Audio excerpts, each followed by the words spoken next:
a mortgage, a car loan, and $12,000 of other debt. They should have never retired in the first place. Happy Sunday, everyone. Thank you so much for joining me. Don't forget that if you are in Tampa, all power is expected to be restored after Hurricane Milton by the 17th, midnight, according to TECO Electric Company. And also tomorrow here in Hillsborough County, there is no school. Make sure you check with your individual county, of course. All right, so we're going to look at two news stories. I've cut them out a bit because I wanted to eliminate some of the political talk and all of that. And I really just wanted to focus on the stories of retired seniors. We're going to look at two news clips that ran about seniors who are basically either forced back to work or they are working because they basically can't afford to retire. I'll give you my thoughts as we go along. Thank you so much for being here. Over the next few months, Eye on America will examine the uncertainties of retirement and retirement planning. And we start with Jill Schlesinger and a couple in Florida who had retired but are now back on the job. Now, I'm in Tampa, and I believe this is in St. Petersburg, Florida, just across the bridge from me, so within an easy about 25-30-minute drive. This is certainly not part of Larry Gessick's retirement plan. The 77-year-old electrician by trade leaves at 5:30 a.m. and heads for his part-time job unloading trailers at a local supermarket in St. Petersburg, Florida for $14.75 an hour.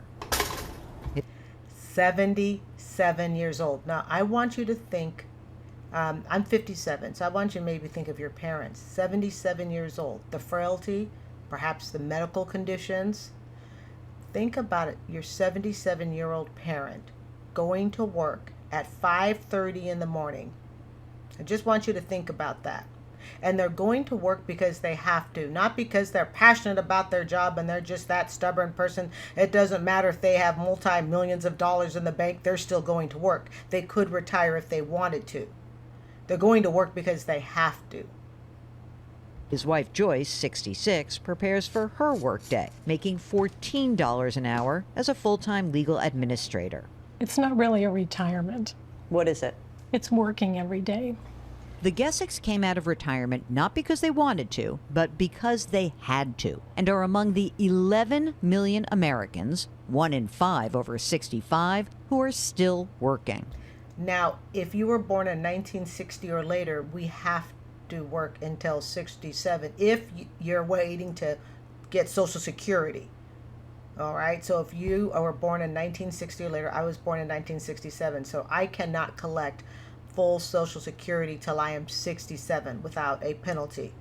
So keep that in mind. These guys are a little bit older, so their retirement was at 65. It's hard, 77, still busting my butt.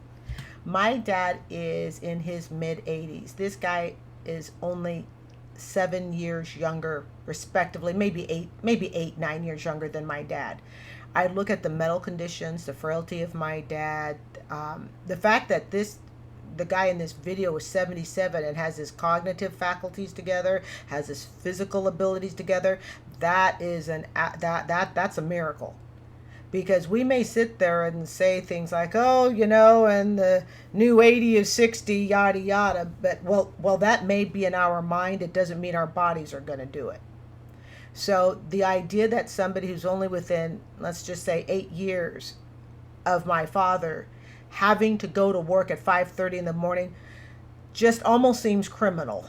But you're going to find out what it put them in this situation. And that's what I want to help my audience avoid.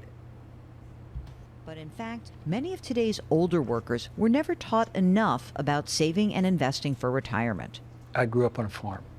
Nobody there instructed any of us to put money aside and make your own way later on down the road. Whether you're past 65 like the Gessicks or almost their ages, there are a few rules of the road to keep in mind. Basically, everyone needs a plan. First, figure out when it's best to claim Social Security. Next, fund an emergency reserve. Still working? Set aside 6 to 12 months worth of living expenses. And all of that stuff really has nothing to do with retirement. It really doesn't. It has everything to do with saving for the immediate needs of now. But retirement is such a long term thing.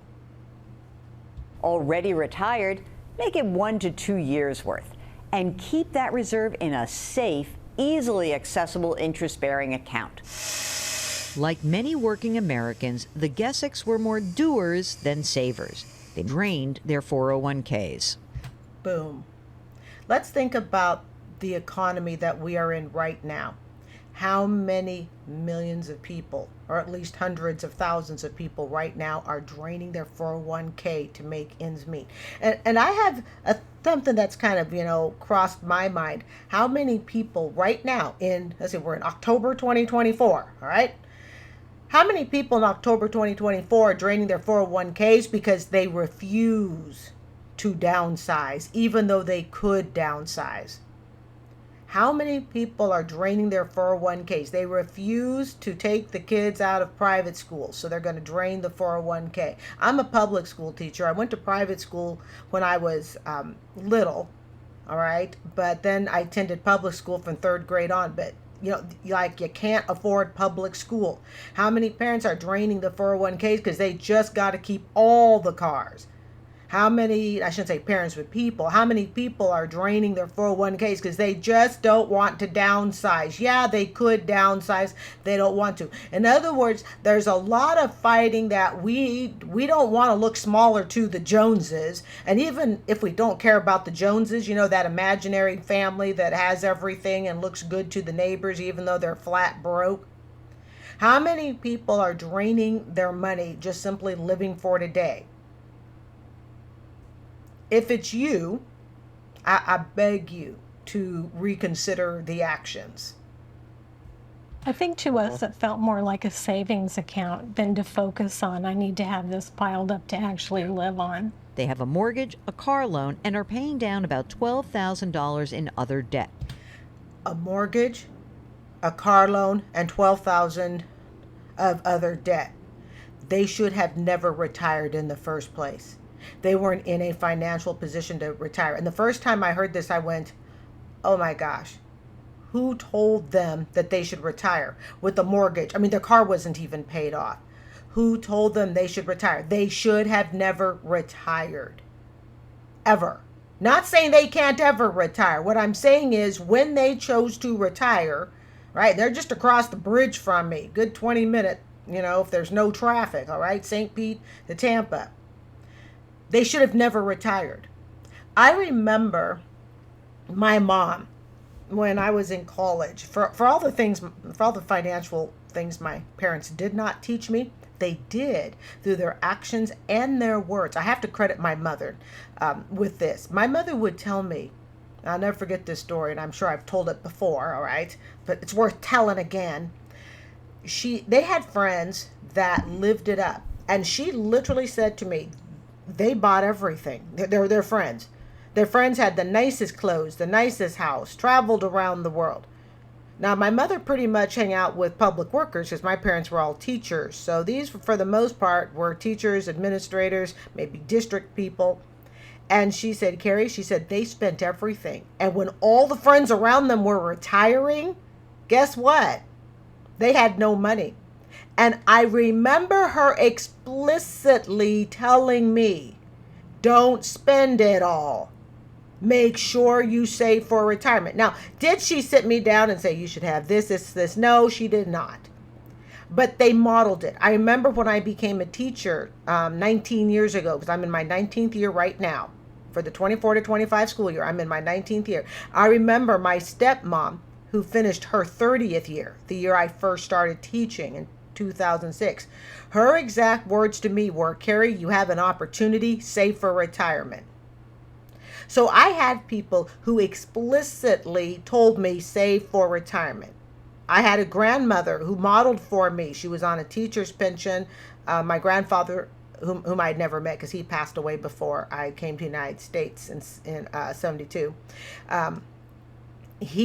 I guess that there was a death benefit, Social Security benefit, because he had passed away. So I knew she had her teacher's pension, and she was also a teacher as well. So she had her own pension along with my, late grandfather's death benefits and all that. She was never wealthy, but she was solid. She lived in Salt Lake City, Utah. She was very Mormon. Okay, I'm adopted. All right, but she lived in a small condo, meticulously kept, what we would call definitely an upscale condo, without a doubt. All right, at least at the time.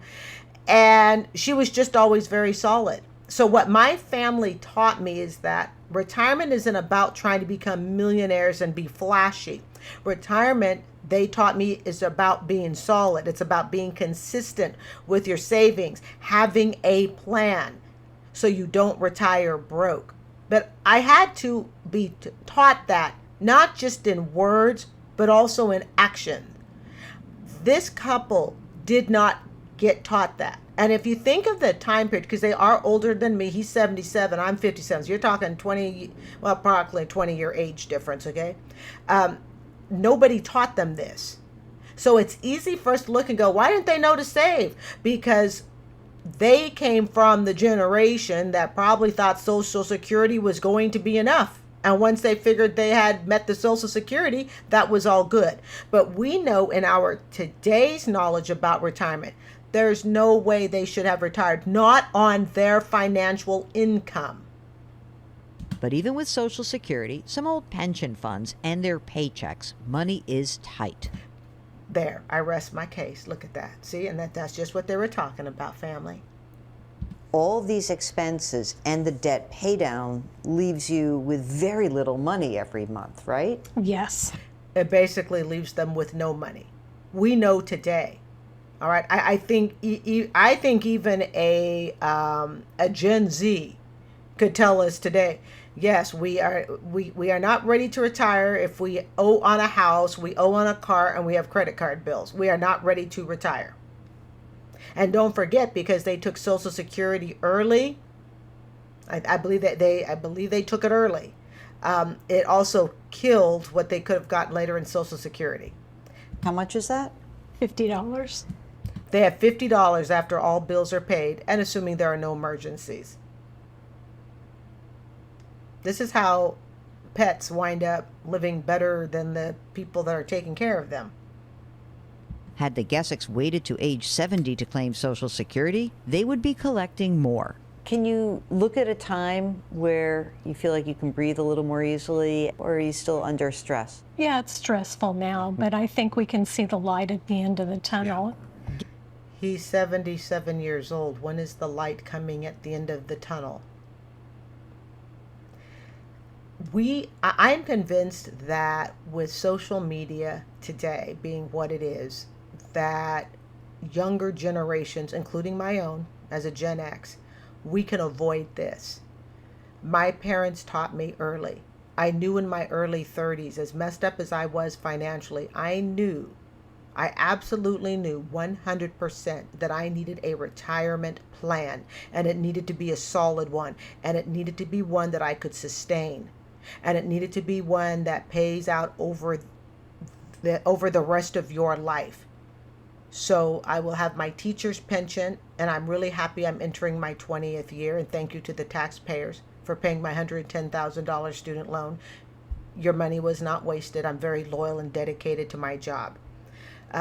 So between a pension plan, Social Security, and then starting 2025, I start saving $20K away into an insurance annuity program. So that'll give me a few $100,000 there as well to pay on for the rest of life. And they also cover my spouse's life, because I do want to remarry. I will be solid. But I had to start thinking of that, family, at the age of 34. 34 is when I actually told myself, Carrie, if you aren't on a retirement track by 40, you're going to have a problem. Because I knew that you really need, in my opinion, and what I was taught, you really need 25 years of some sort of solid retirement plan. And Pensions are very rare these days. And the part that I cut out on this talks about the pension, but I didn't want to get into the politics of the pension because there's a lot of, is 401k, I mean, excuse me, not the pension, the 401k. Is the 401k good or not? I will say for the record, I don't own a 401k. I don't like them, but that's me. But it doesn't mean it would not work for someone else. I prefer to go in insurance, and I've always been pretty upfront about that. Getting there won't be easy. For Eye in America, Jill Schlesinger in St. Petersburg, Florida. This guy gets up earlier than I do. He's already up and headed to work. It looks like he's like the first car in the parking lot. 77. Who wants someone's grandpa or father to be doing this at 77? And what was it that caused it? Lack of information. And it's partly why I started this channel. Lack of information is what got me in credit card debt years ago. Tonight, CBS's Janet Shamlian takes a look at some of the consequences. You guys are trying to get away. Okay, this lady here, I'm going to leave it to my viewers to decide. A little bit, I won't say controversial as far as whether I feel badly for her. I don't feel like she's a victim. I feel like she did this more to herself. Whereas I feel like the first couple was more of a victim of circumstance. They came from a time period where retirement really wasn't known. There was no social media, nothing to guide them. This lady is, I believe, a little bit younger, and I think these were just choices she made intentionally. But we're going to hear her out. A walk with Rosie and Logan is a rare break for Marianne O'Connor. The puppies. Then Now, first off, notice she has 2 special breed dogs. Now, I just did a TikTok, in fact, yesterday, which I will attach at the end of this. I just did a TikTok yesterday on the cost of pets and how pets, when you claim you are broke, but you still have a pet or 2 or 3, all right, then you're not really broke. Not as broke as you could be. I won't talk about it here, but I will attach it to the end. And it's the TikTok on people's vet bills. So she has here 2 purebred dogs. I'm looking at them. They look like Shih Tzus or something like that. They're the type of dogs that I love. These are not inexpensive dogs. She's claiming poverty, but has 2 special, purebreds. she's back on her laptop, juggling 2 jobs. Sometimes up to 11 hours a day. What did you think you'd be doing at 66? Oh, I would hope to be retired. We cannot retire on hope. We can sit and we can say, I was hoping to be retired. So what steps did you do to make sure it just didn't remain hope? When you take your dreams and you plant them with hope, if you don't water it, if you don't check on it, measure the temperature, look at the sunlight, nourish it with the rain, and you just plant the seeds and say, I hope, I don't think it's going to bear much fruit. So her saying, I hope to be retired. Okay, hope is good, but what did we do to nourish that? I'm trying to take a softer, gentler tone, family, because again, these she's a little bit closer to my age, but that first couple, they're my parents. So I'm trying to take on a kinder, softer tone. I think I'm doing a pretty good job because this could be any of us. It really could. And what are you doing at 66? I'm working my butt off. No savings, no 401k, not even enough to cover an emergency. There you go. Hope cannot bear fruit if you don't water it with something. It just dries.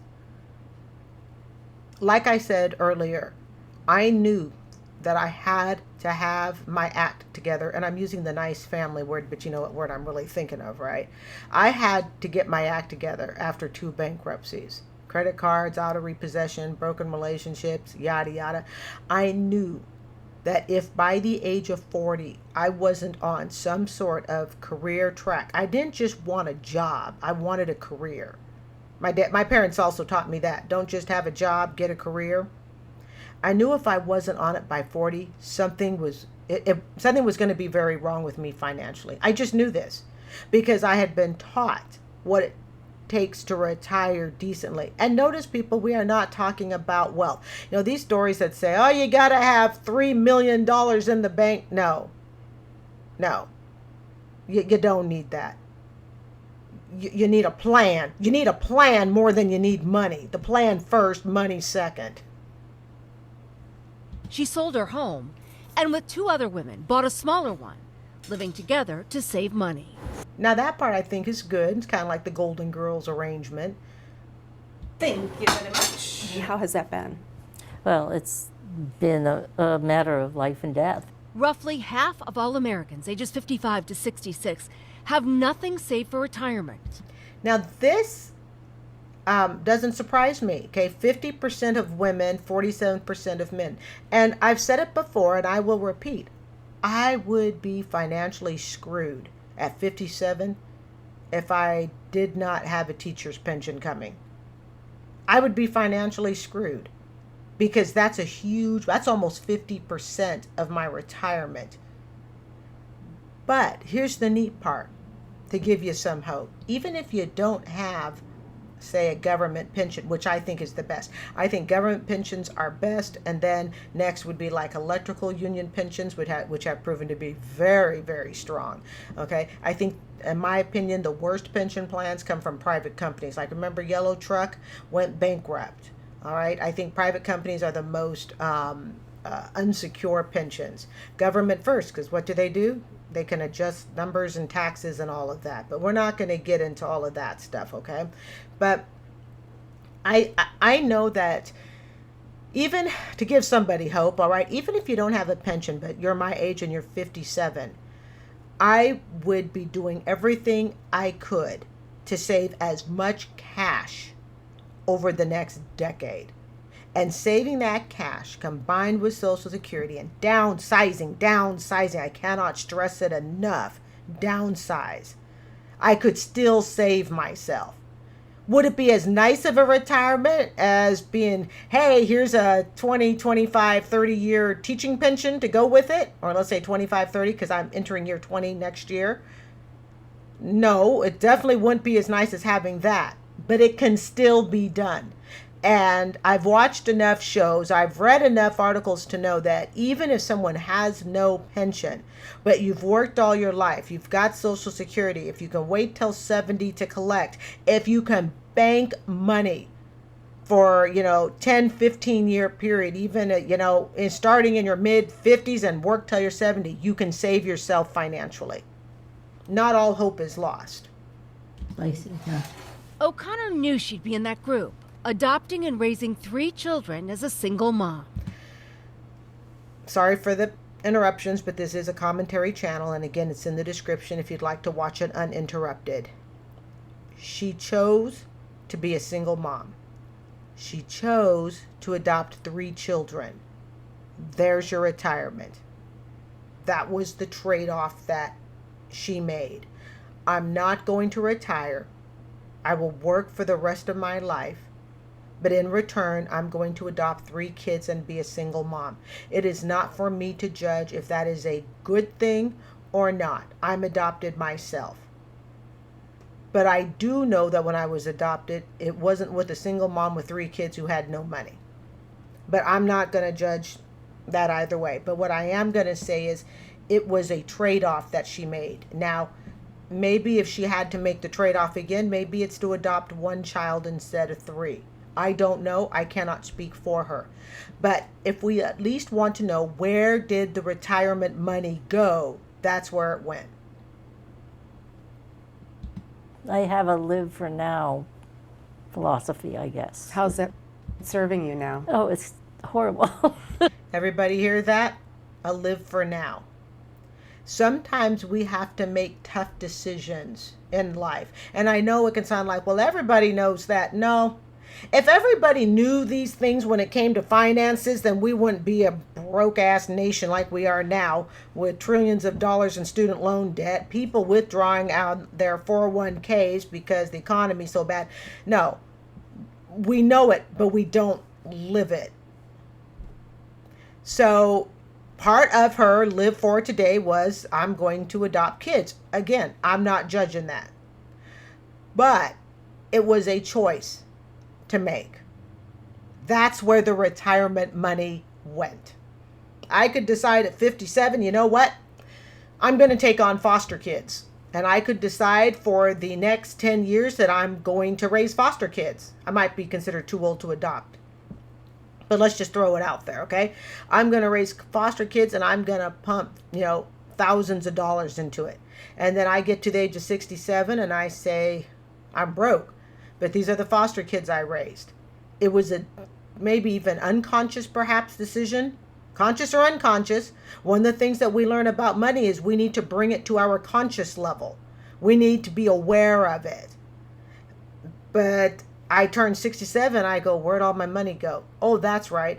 I chose to be a foster mom for 10 years. There's where the 200,000 went. You can always improve your situation. For her and others without a nest egg, experts say it's not too late to make a plan. I disagree with that in part. I don't believe it's ever too late to make a plan, but I do believe it's too late to make a plan that you would be happy with. And I rest my case on that. Look at the 77-year-old who's the retired electrician at the beginning of this video, getting up at 5:30. Look at his 66-year-old wife. No, it's never too late at 77 to plan, to do the financial planning in your 70s and 80s or your late 60s that you should have done in your 30s and 40s. It's never too late to make a plan, but it is too late. I believe there comes a point where it's too late to make a plan that you would have liked. During her senior years, O'Connor's gotten creative, Nice to not be alone. forming the trip planning company Kindred Women Travelers, allowing her to see a slice of the world, even if she's on the job while doing it. What would you say to younger women? I guess I would now say that they need to start planning as early as they can. Financial challenges. Oh, and there are the luxury dogs. Again, I will link at the end. The vet, I literally just did this. I don't plan this stuff, folks. It's just sometimes certain videos happen in time. I don't have enough free time in my life to, sit and plan what video is going to come first, second, or third. I don't do any of that. I just kind of do what the mood hits. But there you go. You got your purebreds, veterinarian care, shots, yada, yada. Where's the money? Where'd it go? For many, tarnishing the golden years of retirement. Yes, I know. Janet Shamlian, CBS News, Cumberland, Rhode Island. I think Over the next few months, Oops, hold Eye on on here. America. I think one of the things that has really helped me as I have been, on my financial freedom journey and all that, and finally hit debt freedom, I have, my car is down to $7,000. I am so freaking happy. I extended the car payment from 8 months to 9 months. I extended it an extra month for personal reasons, some goals that I wanted to achieve. And so I extended the car payment to end in December instead of November. I figured instead of paying off the car in 8 months, I would be happy paying it off in 9 months, and that's totally acceptable with me. It's the brand new 2024 Toyota Corolla Hybrid. But I think one of the things that really saved me financially in retirement was being taught early on the importance of saving for that three-legged stool. You need your own personal savings account. You need an aggressive either 401k. Well, I don't do them. I understand that lots of people do. All right. Roth, whatever, some sort of really aggressive retirement. Definitely a 401k if they do a company match. And then you need Social Security. So you need to be working starting early, and you need to be working preferably full time so you can gain more and more payment in Social Security. You need those three legs, or as I was specifically taught, pension, personal savings, and Social Security. I will have all three legs when I retire, but I shudder to think of, that's my Alexa talking. While I will have all three legs when I retire, I shudder to think of how close I came to losing one leg of that retirement stool, and possibly even too. And that's part of the impetus for starting this channel. I want to help people avoid the financial traps that I fell into. But more so, I want to help you pick yourself up, even if you do. I'd like to thank you so much for joining me. I hope you'll stick around to watch the vet TikTok at the end, and I'll put up another TikTok or something up there for you. Well, folks, I hope you don't forget to subscribe. My time is up, family, and so is yours. Happy Sunday night.